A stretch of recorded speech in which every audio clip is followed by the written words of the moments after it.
بشرا کی آواز میں خوشی بھری تھی۔ میں تو نہیں کھاؤں گی، تناوش نے اس کا منہ چڑھایا۔ کبیر دادا نے کہا، نہ کھاؤ، مجھے تو کھلاؤ گی نا؟ یقین مانو 2 دنوں سے کچھ نہیں کھایا۔ کیا؟ کیوں؟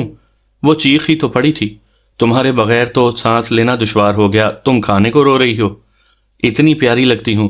اس نے ہاتھوں کے پیالے میں کبیر دادا کا چہرہ بھر لیا۔ نہیں، اتنی سے تھوڑی زیادہ۔ کبیر، تناوش کے لہجے میں بلا کی چاہت موجزن تھی۔ وہ وارفتگی سے بولا، جی، اور پھر وہ مسلسل کبیر کبیر کبیر کبیر کبیر کی کہتی گئی، اور وہ جی جی جی جی جی کی گردان کرتا گیا۔ دروازے پر ہونے والی دستک نے انہیں خاموش کروا دیا تھا۔ بشرا بیٹی کے چہرے پر چھائی بے پایاں خوشی دیکھتے ہی سمجھ گئی تھی کہ اس نے من کی مراد پا لی ہے۔ آپ لوگ کھانا کھائیں، میں 2-3 کام نمٹا لوں۔ کھانے کی ٹرے ان کے درمیان رکھ کر وہ باہر